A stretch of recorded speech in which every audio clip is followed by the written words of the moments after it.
But I was hoping to talk about what I wrote in that newsletter actually, Okay. which was about being a alcoholic pretty much. It's easier to fall into bad habits than to form good habits. What comes with the hangover is the unproductive week, not just day, man. If it affects your day-to-day life, then that's a problem, right? Everything that I wanted, that I thought that alcohol was gonna fix because of the fantasies that I had when I was drinking, didn't fix that obviously. But then I needed to do the opposite of that. Escapism, right? That's what it's called. You're trying Yeah. to escape your problems, but they're going to be there tomorrow unless you actually try to do something about it. Kudos to people that failed and tried and then keep Try doing it again, over and yeah. over, because that's actually how you learn how to quit.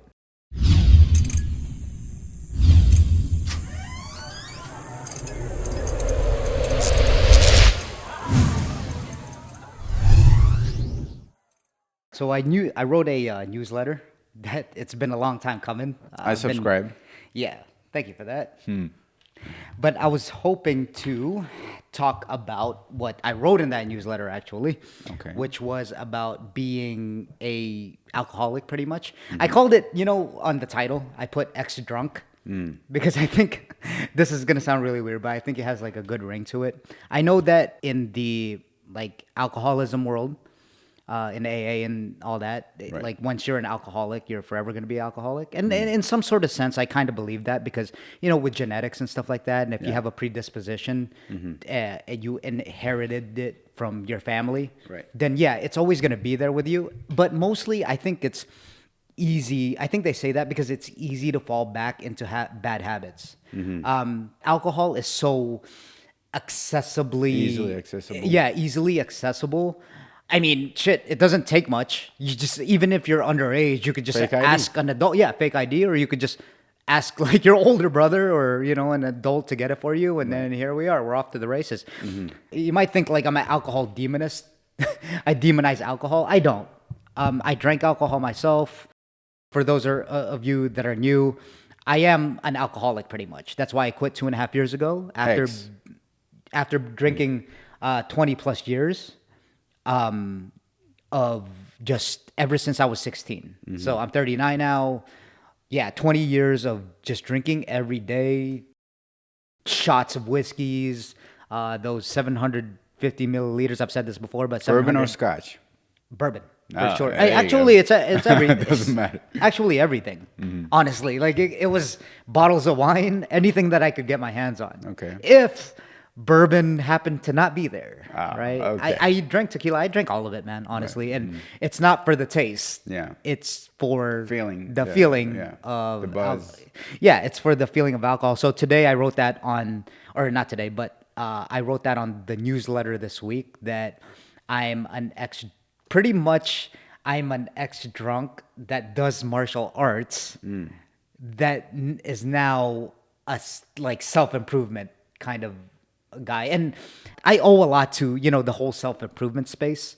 I know you can get in the zone with that and you could get caught up and get in a rabbit hole with self-improvement. Like we talked about, it's mental masturbation almost Right. without actually doing anything if you consume too much of it, right? That is true. But I do have a lot to thank for the self-development space because it taught me more than it hurt me, obviously. Like it's probably like a 10%. 90% it helped me, 10% I'm just sitting there consuming it because it just feels good, right? Right. But yeah, you have to actually act on it, enable to it for it to work. And I 100% agree on that thing that you said. Like, it's easier to fall into bad habits than to form good habits. Especially, like, if you struggle with any kind of addiction, or let's say alcohol in this case, then your friends are most likely other alcohol consumers, right? So, obviously, it's not easy to make new friends.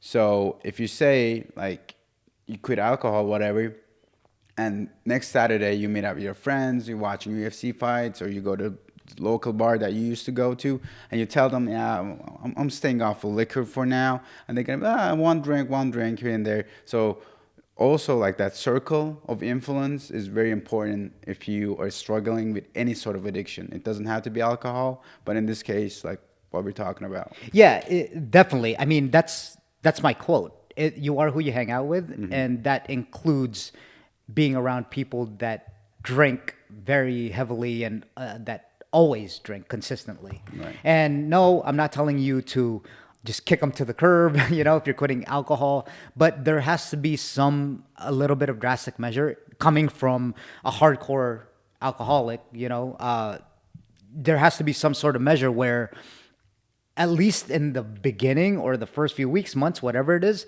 that you really have to go what they call nowadays on the internet, like monk mode. Right. You have to completely don't have any alcohol in your vicinity, like where you live, maybe around you. Don't go to any bars. It's probably obvious, but don't go to any bars.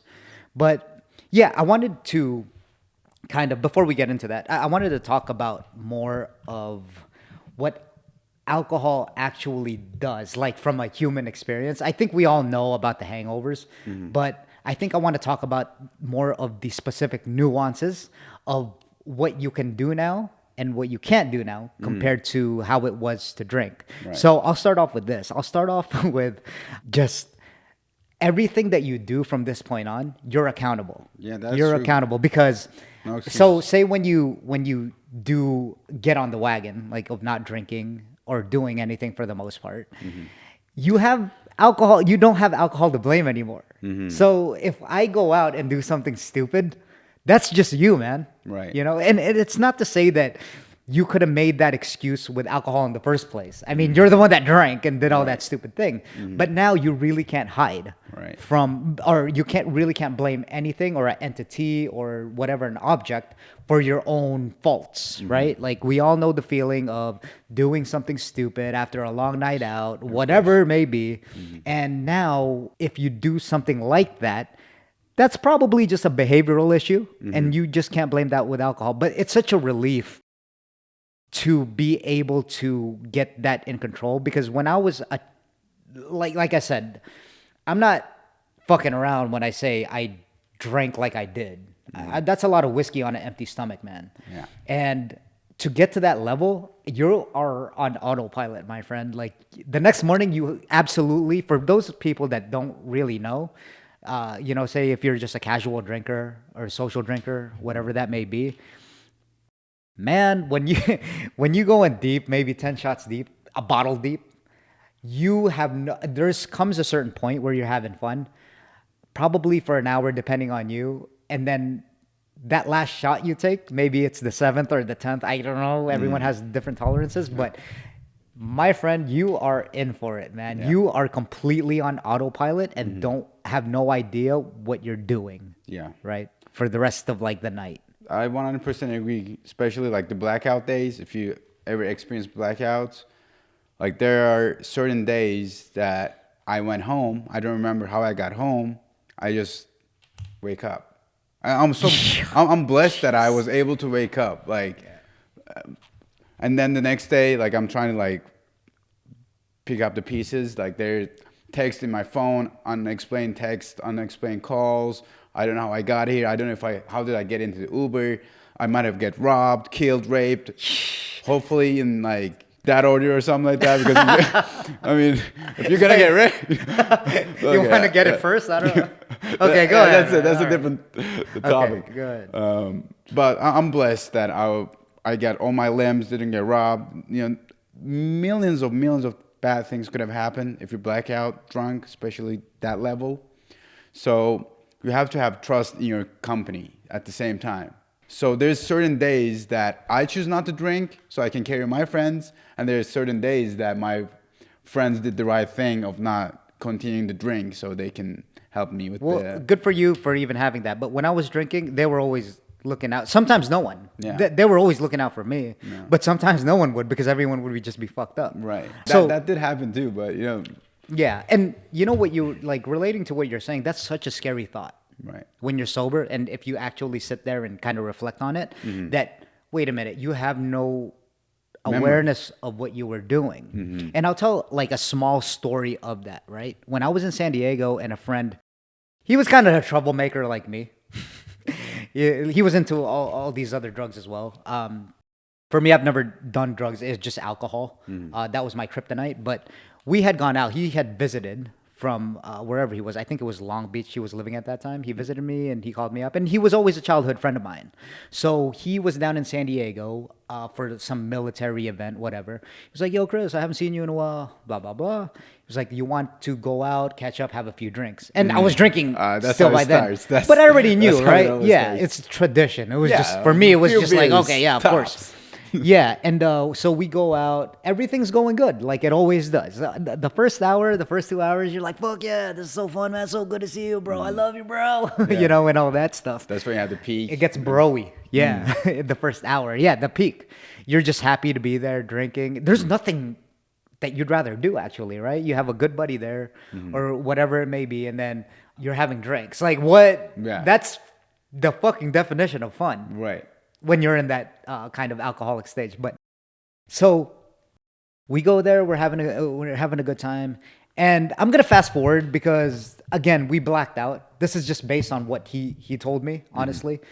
He wasn't blacked out, obviously. Like he was really drunk. He just wasn't blacked out. So we go to shoot pool in this one area where it was called Restaurant Row, but it wasn't the best area. It was kind of sketchy. Like Fremont, kind of? It was a smaller kind of subdivision, but whatever. Like it was just, there was restaurants there, and that's where people would go. It was in San Marcos, and that's where a part of like North San Diego. Oh, North San Diego? Yeah, it was a college town. So it was this small part called Restaurant Row. And so we go to this place called 55 Yard Line, right? And it was like a pool hall / dive bar / like raunchy kind of. Well, like football, you know? Yeah, sports bar kind of place. And I kind of already knew that like it just smelled like trouble, right? I've been around. You're driving, by the way? He was. He was. So we go in there, and then fast forward, we're sitting there vibing out, and then we're shooting pool. That's what we like to do mostly to pass time when we're drinking. And I was so lit up, man. I was so fucking lit up. We just kept ordering shots that from what he tells me, I couldn't even stand straight. Like, I was shooting pool. I was like, oh, I was learning my words already, and I couldn't stand straight. Right. And to him at least, he's seen me like that before, obviously, and we've seen each other in our drunkest moments. And he knew. He was like, okay, well, I got to watch out for him. Thank you for that. He was a really good friend. Right. But so all of a sudden, there's these guys that come up. We were just minding our business too. And there's these guys that come up, and he was like, dude, you better get your friend out of here. Right. And it's like a security or something like that? No, just some random guys. There were locals. Locals? There were locals that have gone there. And then even the worker tried to help me out. And she was really nice about it from what he tells me. She was like, oh, does he need water? Blah, blah, blah. Yeah. And we weren't talking to anyone. We were just like minding our business. But this is what you're hearing. You don't remember Exactly. Oh, this is what he's telling me from... Exactly. I mean, that's the only way I could base it on, right? But he was telling... Because I had to ask him before this situation happened what I'm about to say. I had asked him like, oh, what were we doing? Did we do anything stupid? He was like, no, we were just shooting pool, and you were really drunk, but you weren't messing with anyone. You were just kind of on your own doing your thing, kind of stumbling around, but you weren't messing. So these guys, right, they come up to us, which sounded like they were pretty like drunk too. Like, yeah, you better get your friend out of here. And I swear I'm not making this up. Like a hostile tone though? Like they're... Yeah, like get your friend out of here, maybe...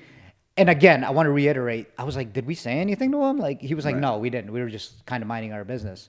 But random shit like that happens. Of course, yeah. Right? They're drunk too, probably. Yeah, not as drunk as you, probably. But. Exactly. And I'm not trying to play the victim mentality here. It's just I'm telling you what I think happened. And if we did do something stupid, I'd say it on here for sure, because I want to talk about like the effects of what being drunk does to you. So, yeah, they come up to us, get your friend out of here. Not like probably in a crazy like, oh, get the fuck out. But they were just telling us like, all right, man, we're just finishing up our game. That's what my friend had told him. Once we start leaving, right, these guys, there's a patio outside, and you could see people walking out the front door like as they're exiting the building. Right. And then all of a sudden they say, yeah, get the fuck out of here, you chinks. Because my friend was Korean. Okay. And I'm Filipino, but, It's all the same, that's what he said. And then I think my friend had said something to him because he's very combatish, okay? Not in so many words. He didn't tell me. I was like, I already knew how he was. And he had said something back. And I was so belligerent that I couldn't even almost stand straight. I had my from what my friend tells me, I had my arm over his shoulder, right? and One you're of those putting your things. weight on And he was, he was pushing my weight. No, damn. And he was dragging me pretty much out there. I believe from what he told me, he had said something to him when they said that. And fuck, rightfully so. I mean, he's very standoffish too. He's that character. He's like, no, fuck that. Like, what?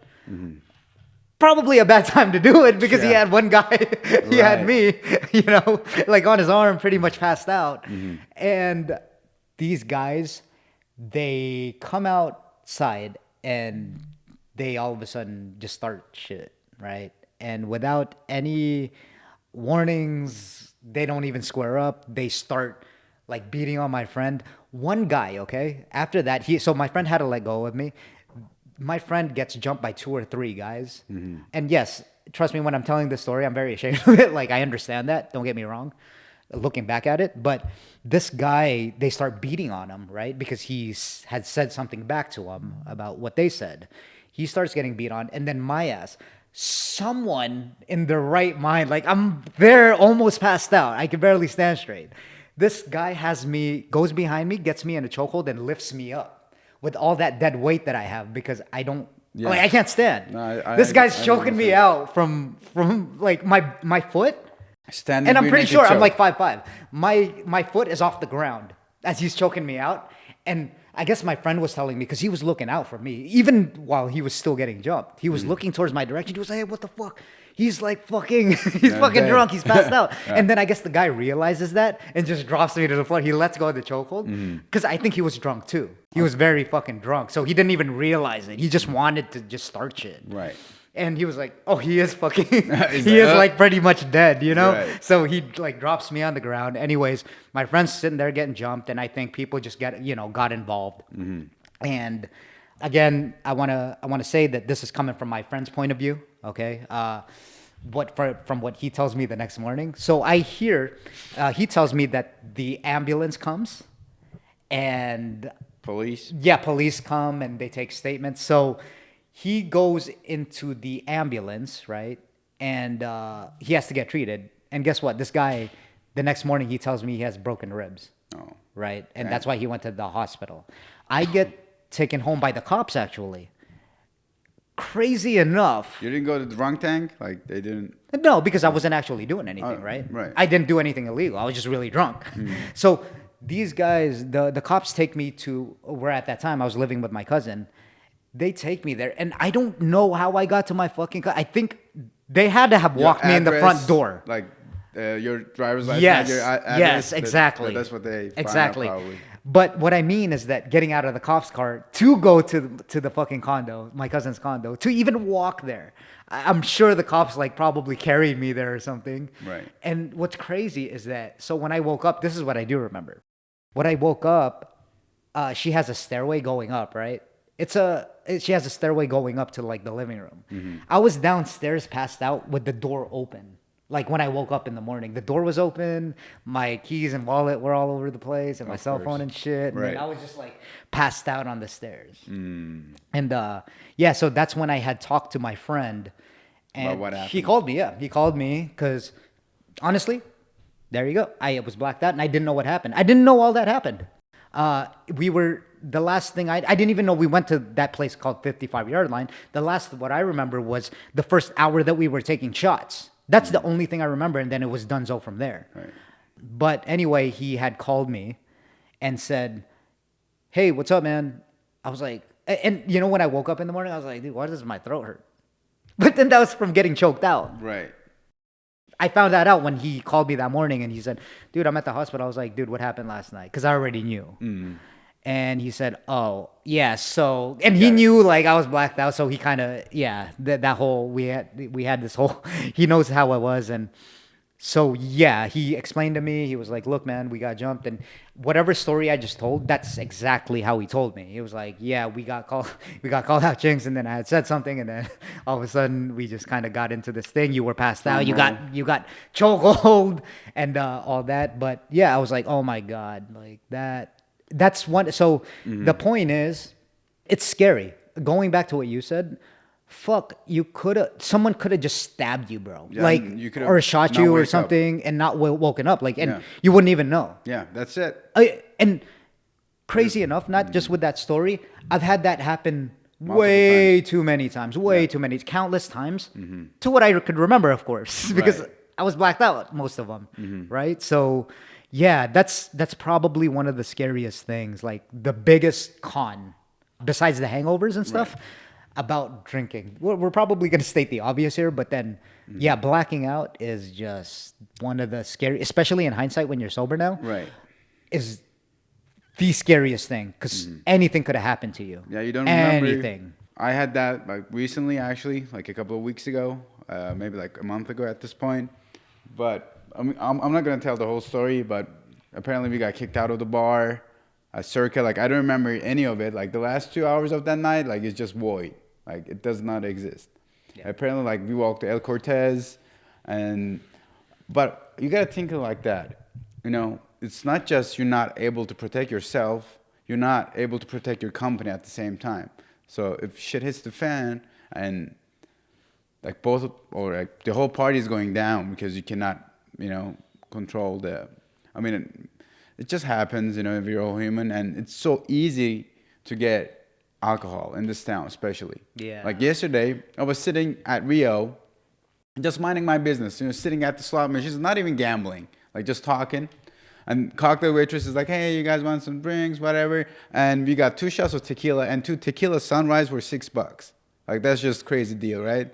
So it's so easy to get the buzz going, and then you're like, hey, oh, well, what about another drink? Oh, let's go to the bar, have another shot. So it's just like a snowball effect that keeps on going and going and going until you reach that point of no return, and then you black out. Yeah, and the thing is to that and I'm sure a lot of people have gone through this, is it's almost like a normal occurrence, especially in this town, that when you get to drinking, you don't want to stop because you want that feeling pretty much all the time, Euphoria. right? Like, yeah, okay. So personally for me, when I started drinking, right, you kind of went on that high, but you wanted to keep it going. Of course. The thing is that you're not measuring it, right? Because it takes time for the alcohol to hit your system. Right. And then once you take that many shots, like it hits you at once.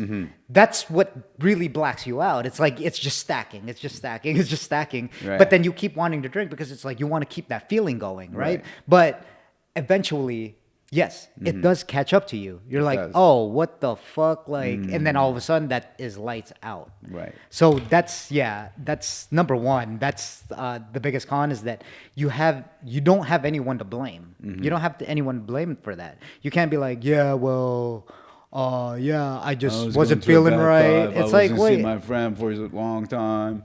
you just can't blame alcohol, right? Now that you're sober, Yeah. you can't blame alcohol for anything that you've done stupidly. Like, you're gonna actually have to face your consequences, which I think a lot of people drink because they don't want to face their consequences, right? Or they don't want to face their problems in life. And man, trust me, being an alcoholic, I feel you. I feel you. I want to hide. I want to hide sometimes, man. Like, I want to be like, oh my God, like it's back then, at least it was a lot of psychological pressure. At least what I thought it was, but obviously looking in hindsight, it's not that bad. I just didn't want to face problems. Right. I didn't want to cognitively, I didn't want to like improve my life, right? I didn't want to face the fact that I was a drunk piece of shit at that time. So it was just kind of like, it was, like you said, it was a snowball effect. It was like, oh, and then what happens there is that you feel like you're in a prison loop because you'll do it the next day, right? You'll kind of, And then you kick the can even further. yeah, you'll kind of wake up for work, do what you have to do. If you're that kind of alcoholic, you drink at work, you know what I mean? But the cycle keeps going. That's Functioning the point. alcoholic. Yeah, that's the point is that for me, I only drank at nights, but very, very heavily. But then at around 7 o'clock or after I got off work, it was like, Yeah, this is the time. yeah, this is it. time. I don't have to worry about anything, my problems. Your senses get dumbed down, so that's why you don't worry about anything, and it's an escape. Right, it and is. that's just not talking about like alcohol. It's just every other thing. It's like every other Substance. mind-numbing, substance. Weed. It can be weed. Yeah, you just don't want to face reality and like your problems. So I think Escapism, right? That's what it's called. You're trying Yeah. to escape your problems, but they're gonna be there tomorrow unless you actually try to do something about it. Yeah, or maybe escape from your problems, but then also escaping for your actual real life. Because it doesn't have to be problems. I mean, I guess it is, because if you're not doing anything with your life, then that's its own problem with itself, Yeah. right? If Live you're for just, the weekend. Yeah, exactly. You're just waiting, even, It's my Friday. yeah, going to work and then kind of waiting for vacation, right? Like what most people do. And I don't blame them. That's what kind of society tells you. And you're waiting for that vacation. You're waiting for the weekend to like do your thing. Yeah, and somehow, like, I don't see how that's exciting. Just like it's almost like you're living. And I understand, like, people have bills to pay, but it's just, damn, that sounds so fucking stale. And it's why I decided to do this podcast, right? It's almost like you need something purposeful. Yeah. So without getting too far off the topic, again, that's number one. The blackout is the scariest thing about If you could die, like if you think about it, you could die, yes. No, you could, like, you Yeah. practically die because you have no recollection of that time. Right. So like it's like darkness, right? Yeah, like you right. don't. So you practically died for 2 hours or whatever. It's true, And then yeah. you wake up and you're like, And the thing is that you don't give a fuck that you practically died, right? Because you're Yeah. so fucking drunk. Right. Like, you're not thinking about, oh my God, death is so scary. Like, oh my God, this is so scary. No, your mind is numb. And technically, it's like amnesia. Like, yeah, anesthesia for you to not feel your feelings. But here's another thought about why, relating to the newsletter of why I kind of quit drinking, is that it's a snowball effect, meaning that it relates to all the other aspects in your life. Right. So when you drink, and even if you're not like a blackout drinker, you're still affecting all the other aspects of your life. So think about a diagram. One of those things when you were going to school where it's like there's a circle and then there's a topic and then it kind of spider webs into other brainstorming things. I know that what diagram. you're That's how it talking is. So say if you have a diagram of, say, being drunk or being drunk after the fact or being hungover. Well, in those circles, right, it's a compounding effect the other way, which is a negative, like, connotation way to put compounding. Because compounding is supposed to be like compound interest, exponential growth, You're whatever. like stacking up. Yeah, but it's This the time other you're way. Stacking down. You're stacking down. No, exactly. It works both ways. So when you drink and you had like a fucking gnarly ass night, you just kind of, you pounded it, you had a good time with your boys, all right, whatever. But you better expect, this is what most people don't think about. You better expect to have a long ass week or maybe even 2 weeks. Because let's name them down the list, okay? All the negative effects, no matter how obvious it may seem. Number one, it affects your sleep. It affects your sleep patterns. Right. That's the number one. Those are the physical things. Yeah. First, the physical aspect. Exactly. So the sleep is a big one because this is scientific, that it fucks up your REM, which is rapid eye movement, right? When you go into sleep, it fucks up your deep sleep too. Yeah, that's when your brain flushes, like, recovers. Yeah, it takes time to do that too. It takes time to get into those different sleep cycles, which alcohol completely disrupts, which in turn makes a chain of events the next morning. You can't function properly. Like, sleep is probably one of the most important things. Not probably. It's one of the most important things to optimize you throughout your day, throughout your life. Yeah. 100%. Yeah. It's sleep deprivation. I think it used to be like the number one killer. Like, it's the cause of cancers and all that stuff. Big problem. Yeah. And that's a chain of events that happens when you're drinking alcohol. No matter if you're like blacked out, you think you had like 10 hours of sleep, but no, it's fucking up your sleep, man, for sure. It's not a natural way to like sleep. No, not at all. Yeah, and you dehydrated. You're Your dehydrated. brain shrinks, literally shrinks. Yeah, because you're exactly. dehydrated. Yeah, it shrinks. It fucks up your gut biomes. But anyway, so I always put it like this: when you drink, right? When you have like this crazy night of just binge drinking, you're initially, and look, you're going to work, you're saving money, you're trying to improve your life, but this is what it does. You're taking 2 steps forward, but taking 10 steps back, right? Because what also happens is, everyone knows this, the dreaded hangover, right? Yeah, the next next day. day. I mean, that's the most, if you could pinpoint to one thing, that is one of the worst feelings that you can have as well, right? It's like, because you're literally poisoning your body. It is. Now, It is poison. It's ethanol. So I'm not saying anything new. Yeah. Like everyone's idea, it's like, well, duh, motherfucker. But what comes with that, what comes with the hangover is the unproductive week. Not just day, man. You think that it takes, maybe if you're a little bit older, it takes 2 or 3 days to recover. Yeah. But if you're younger, like again, Yeah. you're made of like, whatever, you can recover fairly quickly. But yeah, that's gonna mess up your whole week because you're just straight unproductive. You need those 2 or 3 days to kind of To recover. To Your recover. body goes back to its normal setting. Yeah, exactly. You need like a whole week. You feel lethargic. That's just what comes with it. Because I've said this before, is that it's a neurodepressant, right? Yeah. It crosses the blood-brain barrier, alcohol, and then it makes you lethargic. It makes you depressed. I'm not gonna go into it. I'm not like a neuroscientist, Yeah, but then that's the psychological aspects of it. yeah, Other than the physical aspects that we were talking about. yeah. And getting older, I intend to realize that life is very, very short. It is. Life is very short, especially as you get older, and you almost don't want to waste that time being just laying in bed for the whole week Sure. and absolutely not doing anything, right? What comes with that also is that you want to eat shit food. This is obvious. You want to eat shit food. You Junk want to go to food, like greasy. fucking junk food, greasy food. You want to go to fucking Roberto's and get yourself like a whole 3,000 calorie carne That's your fries friends. or Yeah, something. You know what I mean? It just everything. What I'm saying is that everything just spider webs into like your sleep gets fucked up, your relationships get fucked up, right? Because if you're hungover, it just changes your mood. Yeah. And then you're not doing things with maybe your significant other or maybe obligations that you have to fulfill. And yeah, that's honestly, I think one of the worst downsides more than anything else is to be unproductive because you're wasting all this time. Yeah. The negatives definitely outweighs the positives. Yeah. For sure. With drinking. Yeah, exactly. Or any sort of drug. Weed or other substances that provides the same feeling, maybe even more addictive drugs out there, definitely more than alcohol. Yeah. But if it affects your day-to-day life, that's what we talk about in one of the previous podcasts, actually. If it affects your day-to-day life, then that's a problem, right?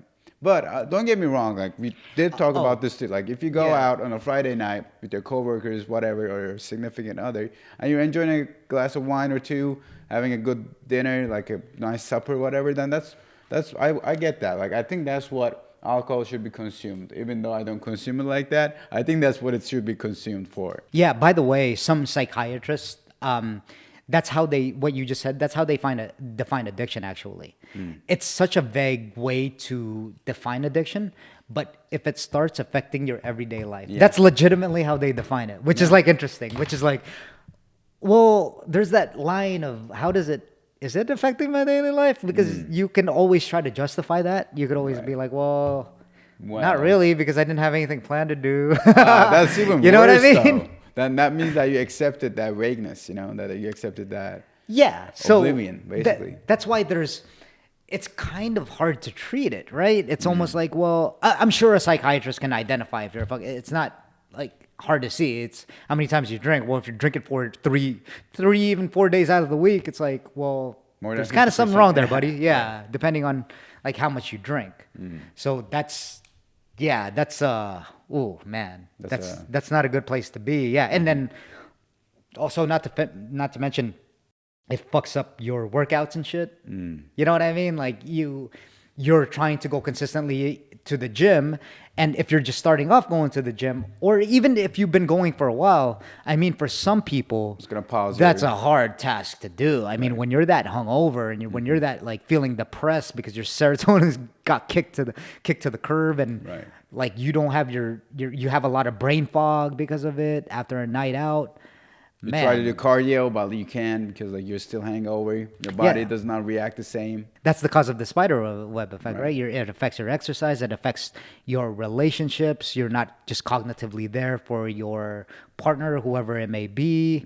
It messes up your sleep, which affects all these other aspects of your life. So the way one of the podcasters I listen to put it, it's kind of like the Matthew effect, where it's called like the rich get richer and the poor get poorer. Yeah. So it's just meaning to say that the more you do it, the more that it's going to have effect on you. But then that's also vice versa, right? The more that you don't, like, say this, for example, drink alcohol, the more good that's going to happen in your life. That being like a spider web effect. It's almost like, well, just put it in reverse. If you're getting good sleep, well, you're doing things a lot better. If you go to the gym, you're probably like just more in tune with what you're doing. You're learning a lot more. You're just pretty much 10xing your progress, right? Your relationships are better because you're cognitively there for your partner. So what was the hardest part of quitting alcohol? Like, did you cold turkey, or like did you come up with a plan? Yeah, it was an accumulation of things. I can for sure I came up with a plan, but that doesn't mean when you're that deep into alcohol that plan is gonna work. One of the things that I've learned from that psychiatrist too is that, listen, talking to the audience, like if you ever feel down about because you relapse, you tried to quit. First of all, kudos to anyone that's trying to quit. Yeah. And kudos to people that have tried to quit. Try. Yeah, failed and tried, and then keep doing it over and over, because that's actually how you learn how to quit. You're learning how to quit when you relapse and then get back into it again and then relapse. You're getting feedback, just like anything else, just like how failure works, right? It's you fail, you get feedback, you get better at it, you fail again. That's just how life is. Right. And to go back to your question, it's just an accumulation of things. I can go forever. I could probably do 10 podcasts of why I decided to quit. But ultimately, it's just an accumulation of things. I'll sum it up here. Why I really quit is because I wanted a better future for myself. Right? That's a very trite, unoriginal answer, but then it's true. The phrase that comes out to me is that alcohol didn't serve me anymore. It just didn't serve me anymore. It's just I had a vision of where I wanted my life to go, and it wasn't cutting it. Everything that I wanted. So here's a paradox. Everything that I wanted, that I thought that alcohol was going to fix because of the fantasies that I had when I was drinking, didn't fix that, obviously. But then I needed to do the opposite of that, right? Right. I needed to destroy the one thing that made me feel so good, which was alcohol. Because once you unnumb your problems now, you actually have to face them. Yeah. Right? And it's hard, man. Fuck, like... Of course. It's almost like you're seizing out and going through a withdrawal when you do that. It's like, oh my God. No, it's a physical withdrawal. Like your body needs it after a certain time. Yeah, and especially if you've been trying to hide your problems for years. It's like, dude, and then you come to terms with what you need to do in life and how far back that you kind of set yourself back. Well, just like Joe Rogan says, it's like, well...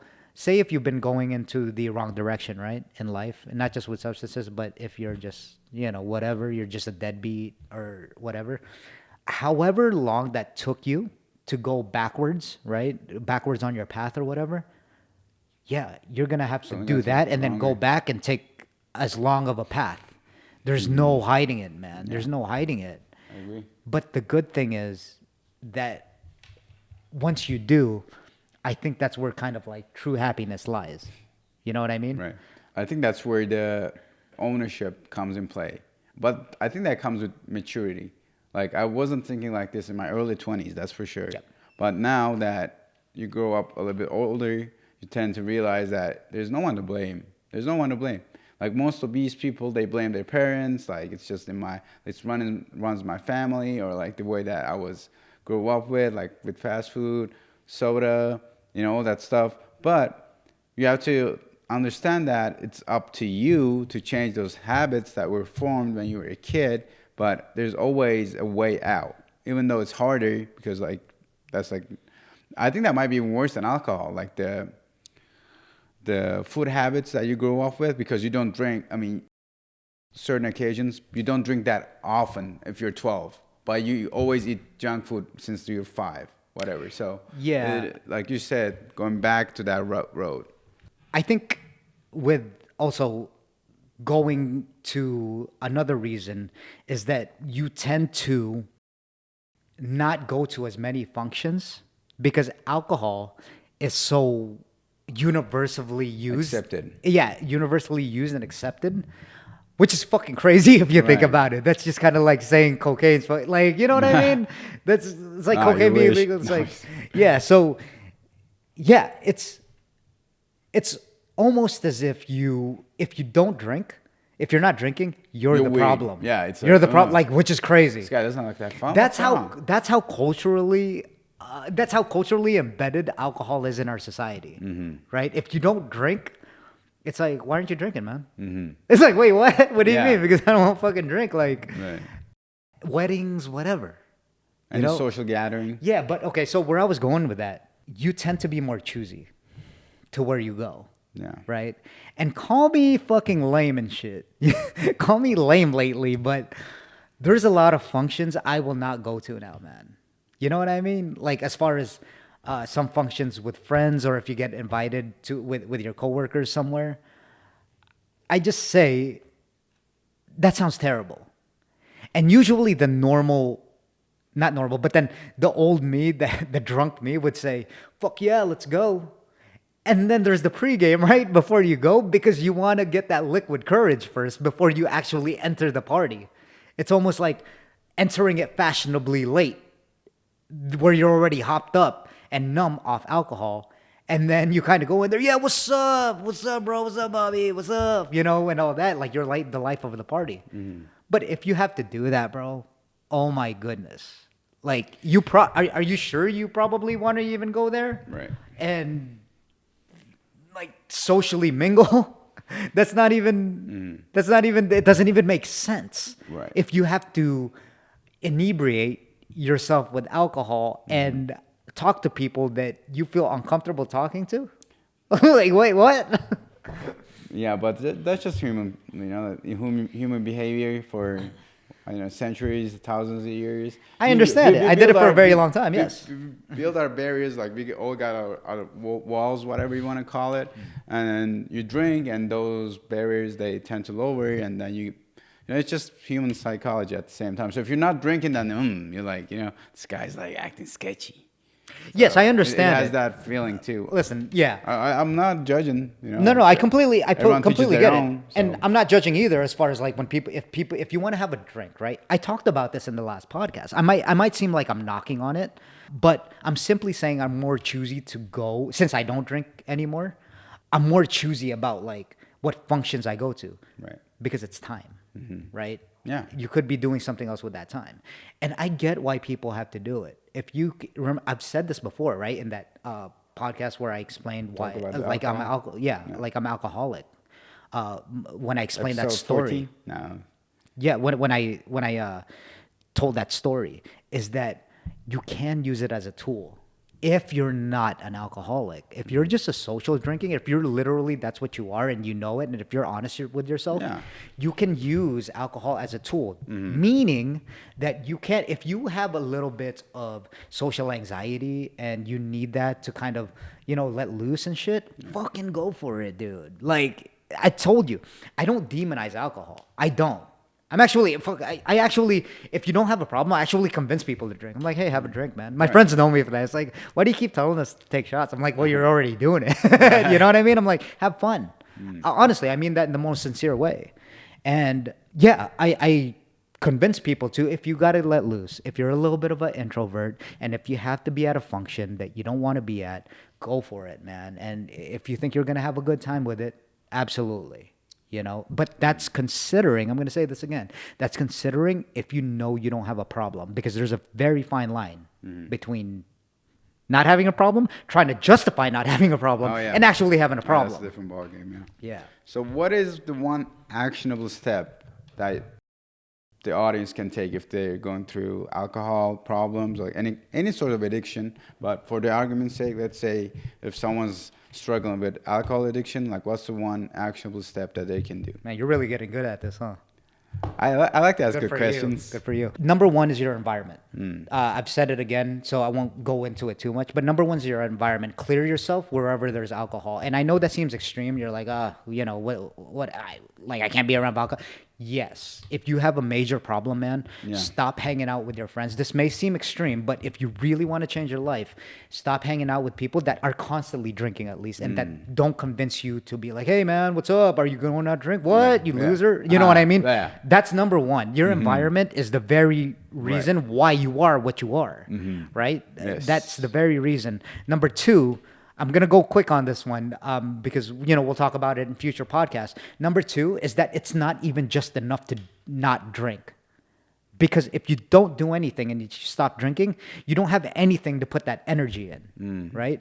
You gotta don't find a purpose or something else to replace that bad habit. Like, if you just sit at home, guess what you're going to be thinking about? Drinking. Because you just think like, oh, well, I have nothing to do anyway. And then the 2 months maybe that you've gone 2 months sober, you're going to start making excuses in your head saying, oh, well, it was only 2 months. I could do it again. Right? You're going to start justifying things.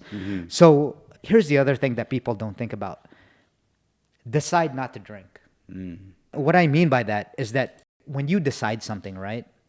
I heard this from like this guy, Myron Golden. He's like a preacher, right? He says when Is that like a black guy with glasses? Yeah.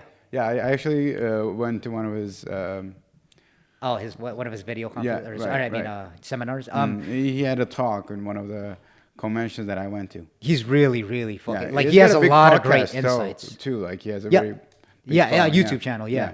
But anyways, what he was saying was, this relates to alcohol, is that you have to decide. You have to decide to not drink because here, check this out. He made this. Oh man, this one blew my mind. When an airplane goes, right, it can't go in reverse. It goes, right? Yeah. When you decide something, you have decided, right? I know a lot of people will go back on their word. This is the reason why I have to explain this, because a lot of people will go back on their word.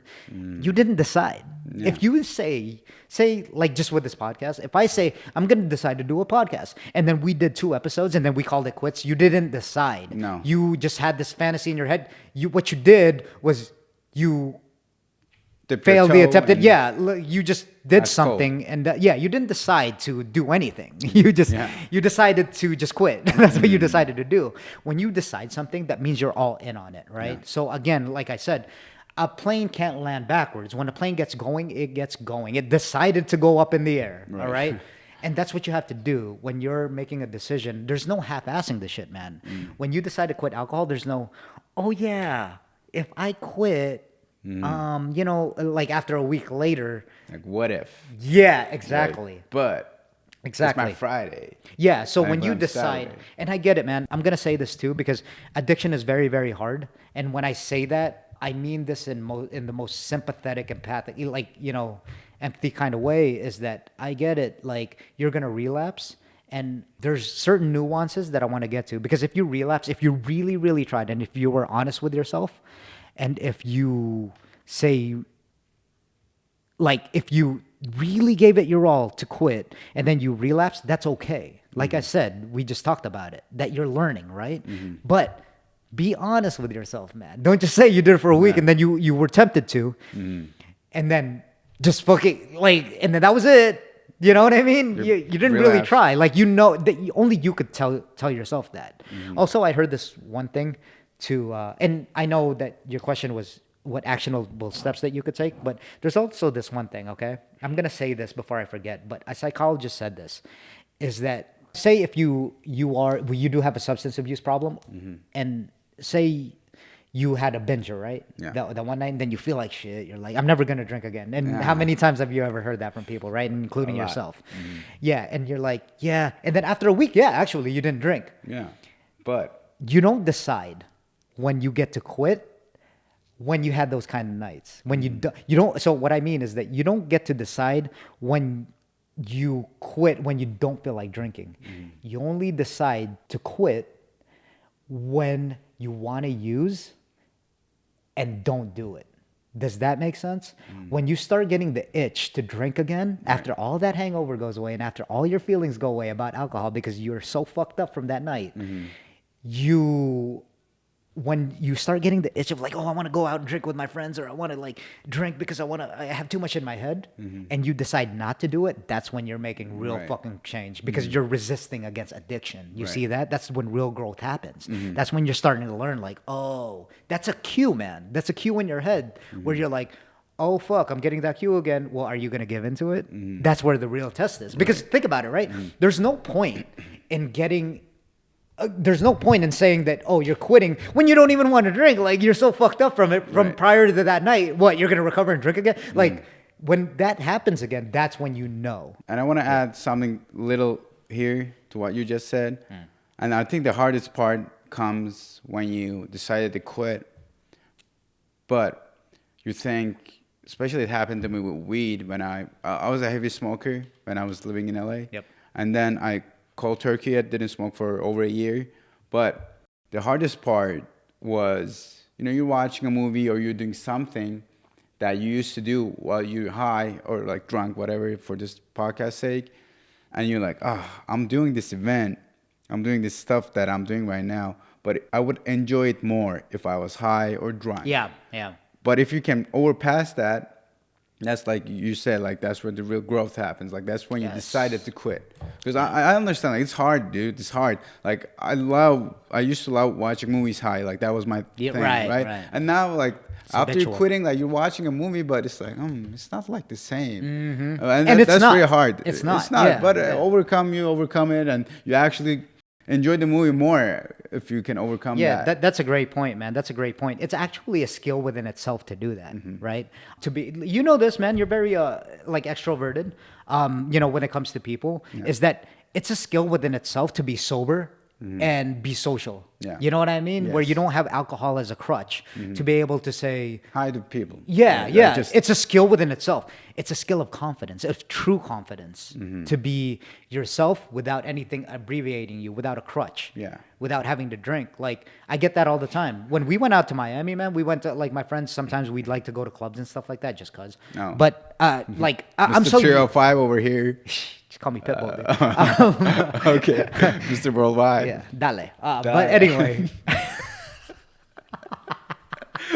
Okay, but anyway, yeah, we went.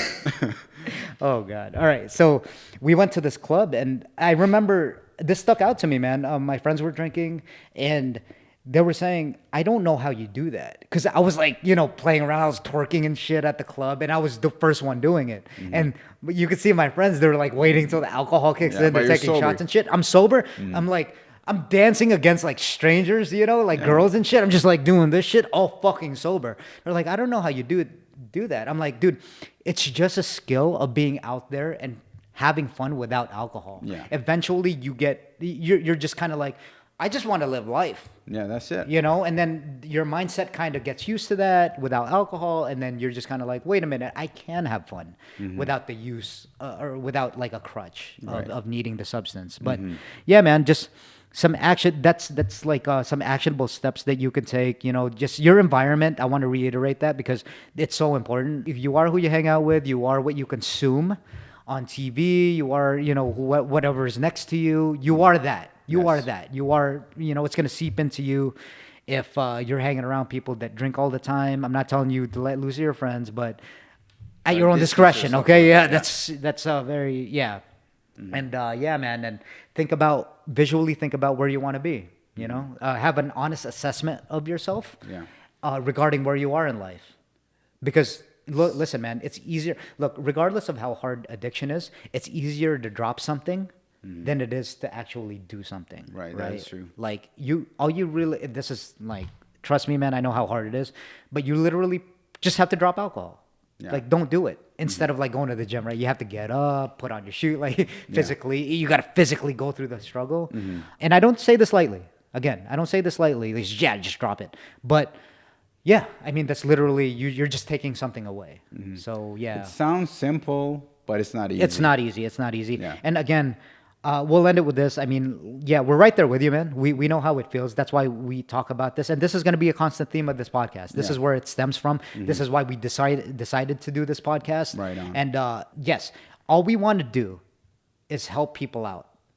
We don't make money from this shit. Not yet, anyway. I mean, when it comes, it just comes out a bonus. I don't care. Yeah. But there's a purpose here.